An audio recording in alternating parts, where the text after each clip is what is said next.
गौसे आजम सरकार के शहजादे के हिस्से मुयस्सर आई। अभी इतनी उम्र ही क्या है, हमारे बच्चों की घरों में जो इतनी उम्र होती है वो डबल बेड की चादरों को फाड़ने की होती है, सिंगारदान पे खड़े होकर बच्चे पेशाब करते हैं। लेकिन अल्हम्दुलिल्लाह रब्बिल आलमीन, देखें हुजूर से शबाहत मियां शाह साहब क़िबला ने जो बयान फरमाया ना, तरबियत तरबियत तरबियत, जो उनकी गुफ्तगू का तकरीबन 90% आज का मौजू रहा है, अच्छी तरबियत अच्छी तरबियत अच्छी तरबियत। तो ये उनके अपने सगे बेटे हैं, इस वक्त माशाल्लाह वो दूसरे पारे हिफ्ज़ की तरफ दौड़ते हुए चले जा रहे हैं माशाल्लाह। ज़रा मोहब्बत से कह दो सुभान अल्लाह। एक पारा शुरू से आखिर तक इनके सीने महफूज है, दूसरे पारे की हुसूलियाबी के लिए कोशां हैं।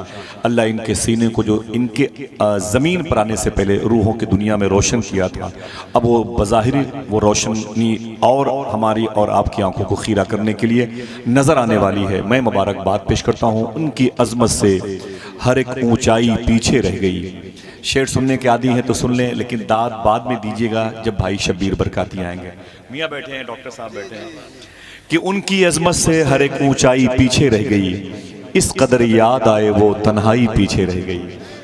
उनकी अजमत से हर एक ऊंचाई पीछे रह गई, इस कदर याद आए वो तन्हाई पीछे रह गई। रहनुमाई कर रहा था किस कदर इश्क़ रसूल, दौलते दुनिया जो हमने पाई पीछे रह गई। रहनुमाई कर रहा था किस कदर इश्क़ रसूल, दौलते दुनिया जो हमने पाई पीछे रह गई। इससे पहले और भी लोगों ने नाते मनक़बतें और बहुत सारे अशार पढ़े। अबरार काशिफ की एक हमदी अशारी पढ़ी गई। शायरी जो है ना वो दिल की आवाज़ का नाम है, सोज़े दुरूं का नाम है। ये दिल की कैफियत का वारदात क़ल्बी है। शायरी मेहनत के बलबूते पर होती है तो मशहूर होती है, लेकिन अगर अता की बुनियाद पर होती है तो मकबूल होती है। आप यहाँ पर बिला वजह नहीं बैठे कि आप घर में ज़मीनें नहीं हैं, बेड नहीं है, बिस्तर नहीं, चादरें नहीं है, घर से भगा दिए गए। ना ना ना ना, कोई बेस है, कोई रीजन है, कोई सबब है। आपके बैठने की वजह क्या है? मैं एक बात बताता हूँ, छोटी सी 1 से 1.5 मिनट की बात है। उसके बाद मुझे ना सुनना है और आपके कदमों के नीचे बैठ के सुनना भी है, उसे देखना भी है। लोगों ने कह रखा है कि ये मोहतरम शब्बीर बरकाती साहब बिलाल हबशी रज़ी अल्लाह तआला अन्हु की औलादों में से हैं। नहीं है, उनका अपना हुस्न ज़न है। वो तो इथोपिया की ज़मीन पर पैदा हुए थे और मदीना मुनव्वरा में हुजूर की गुलामी अख्तियार की, और ऐसा आशिक सादिक ज़मीन के जजीरे पे न देखा गया। और फिर मुल्क शाम के एक अजीम शहर जो वहाँ की राजधानी है, जिसे दमिश्क कहते हैं, वहाँ एक अजीम कब्रस्तान है जो बाबू सगीर कब्रस्तान है। उसी कब्रस्तान में अगर आप सुभान अल्लाह कहने का वादा करो, बता दूँ, इसी कब्रस्तान में मखदूमा सकीना और ज़ैनब आराम कर रही हैं। इसी कब्रस्तान में हज़रत अमीर मुआविया आराम कर रहे हैं। इसी शहर में जनाब खालिद इब्न वलीद आराम कर रहे हैं। इसी शहर में हज़रत सुल्तान सलाहुद्दीन अय्यूबी आराम कर रहे हैं। इसी शहर में उमर बिन अब्दुल अजीज़ आराम कर रहे हैं। इसी दुनिया की सबसे अजीम कब्रस्तान में बाबू सगीर में एक तरफ हज़रत बिलाल हबशी भी आराम कर रहे हैं।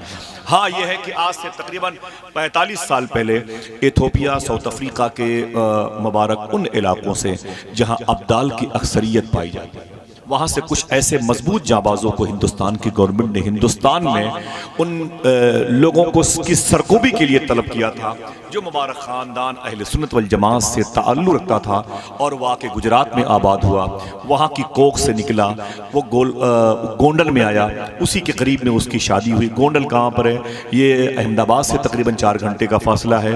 जाहिर सी बात है, यहाँ क्यों आए हैं? गोंडल से अहमदाबाद का सफ़र किया होगा, अहमदाबाद से बायर दिल्ली आए होंगे, दिल्ली से मुरादाबाद ज़िले का सफ़र किया होगा, फिर यहाँ से फिर वैसे ही सफ़र करके इन्हें वापस जाना है।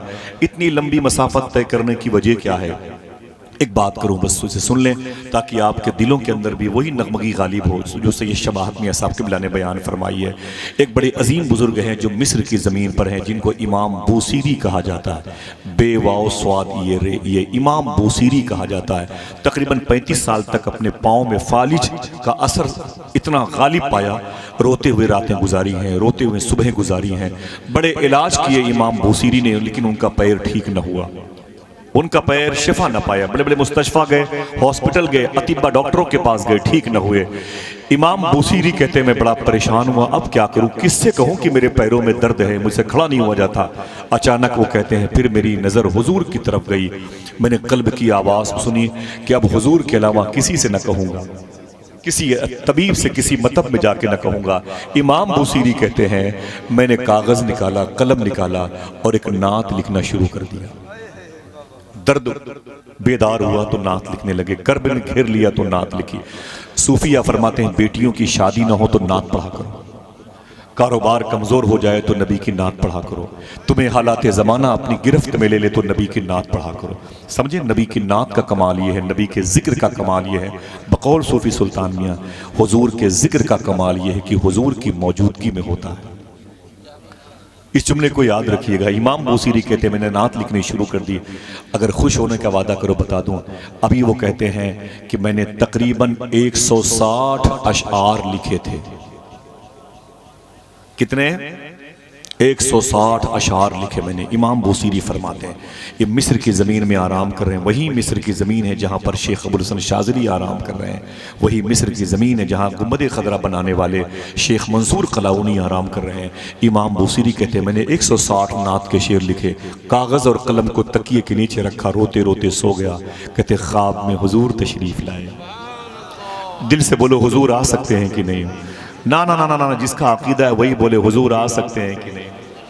बोलो बोलो आ सकते हैं कि नहीं। हमारा अकीदा है हुजूर आपकी आवाज़ को जानते हैं कि नहीं जानते। हाँ, हमारे एतकाद में तयक्कुन के साथ शामिल है। हम तो कहते हैं हुजूर हमें जानते। जो कहता है हुजूर ये नहीं जानते, हुजूर ये नहीं जानते, उससे बता दो कि हुजूर तेरे इस ना जानने को भी जानते। समझ रहे हैं? हुजूर तेरे इस ना जानने को भी जानते। इमाम बूसीरी कहते मेरे ख्वाब में हुजूर आ गए। जब मेरे आका सल्लल्लाहु अलैहि वसल्लम आए तो मैं वही नात हुजूर के सामने पढ़ने लगा। मेरे आका ने क्या फरमाया, मैं रोने लगा, मेरी आंख से आंसू निकले, मैं चुप हुआ तो हुजूर ने क्या फरमाया, बूसीरी जो नात तुमने लिखी है मुझे भी सुनाओ। ये चंद आवाजें आई हैं, इन आवाजों को मजबूत करो। मुझे अच्छा लगता है, क्या हंगामा शायरी है, वो बड़ी दुनिया देखी गई। इमाम बूसीरी कहते मुझसे हुजूर ने कहा जो नात तुमने लिखी है मुझे भी सुनाओ। तो इमाम बूसीरी कहते फिर मैंने वो नात साहिब नात के सामने पढ़ना शुरू किया। अगर खुश होने का वादा करो बता दूं वो नात कौन सी है। कौन ऐसा शख्स है जिसको उस नात का शेर याद नहीं। मौला या सल्ली वसल्लिम दाइमन अबदा, अल्लाह अकबर अल्लाह अकबर। इमाम बुसीरी कहते हैं अभी कम अबरात वाले शेर पर पहुंचा था, हुजूर ने मुझे रोक दिया, फरमाया ठहर जाओ। मैं रुक गया तो हुजूर ने अपने कांधे से मुबारक चादर शरीफ उतारी। इमाम बुसीरी कहते हैं मेरे कांधे पर रख दी। हुजूर ने उस चादर को मेरे कांधे पे रख दी। रखने के बाद फरमाया बूसीरी क्या चाहते हो? तो मैंने कहा आका मेरे पैरों में दर्द है, 30-35 साल से फालिश की वजह से मैं बड़ा परेशान हूँ। तो हुजूर ने अपना दस्ते शफकत, अपना दाहिना हाथ मेरे सर के ऊपर रखा और दुआ मांगी। जैसे हुजूर ने दुआ मांगी, इमाम बूसीरी कहते हैं मैं खड़ा हो गया, मेरी आंख खुल गई, मेरे दोनों पैर सलामत थे। जब मेरी आंख खुली तो मैंने क्या देखा, मेरा घर महक रहा था। जब जिक्र महकता है तो जात क्यों न महके, जात आए तो घर क्यों न महके। इमाम बूसीरी कहते हैं मेरा घर महक रहा था, मेरा घर खुशबूदार था। मैंने देखा तो दोनों पैर मेरे सलामत थे। और अगर खुश होने का वादा करो बता दो, इमाम बूसीरी कहते हैं जो चादर नबी ने ख्वाब में दी थी जागने के बाद मेरे कांधे पे रखी हुई। अल्लाह अल्लाह। इमाम बूसीरी कहते हैं मैं उस चादर को चूमता रहा, तह करके उसे ऊंची जगह पे रखा। फजर की नमाज पढ़ने के लिए मस्जिद में गया, चैप्टर क्लोज।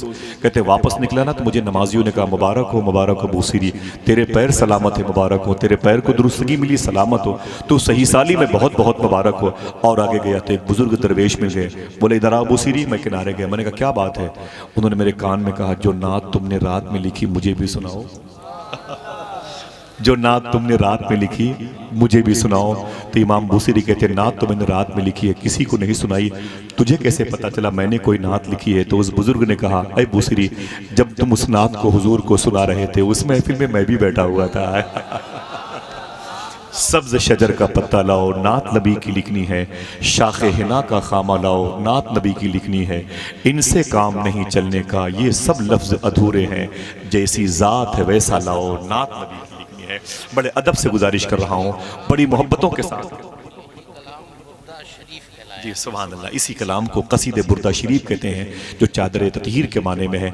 अगर आपको याद ना हो तो यूट्यूब के ज़रिए से इसे सेव कर लें, सोने से पहले वज़ू बना के इसे सुनते रहेंगे, कोई आए ना आए मदीने वाले ख्वाबों में ज़रूर आ जाएंगे इंशाअल्लाह। आपकी दुआएं आपकी ज़बान पर आने से पहले कबूल हो जाएंगे। मैं गुजारिश कर रहा हूँ शायर अदब, शायर नात, शायर मोहब्बत जनाब शब्बीर बरकाती को, जो इस वक्त माइक पर आने वाले, उम्र भर सर बुलंद रखता है ये जो अंदाज़े इनकिसारी है, मैंने रोशन तो कर दिया है चराग, अब हवाओं की जिम्मेदारी है।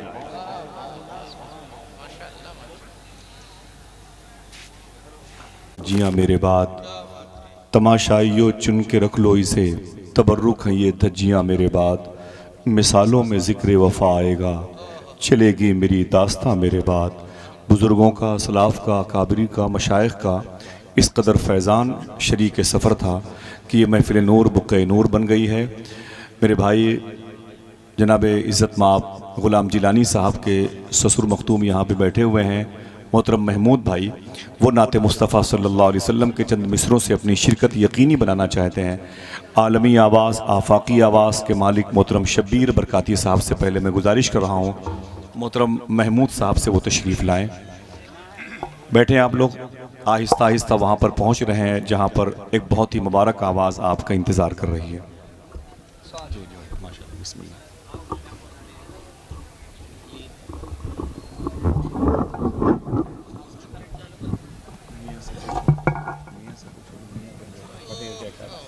हाँ जी, यही को बैठो बैठो बैठो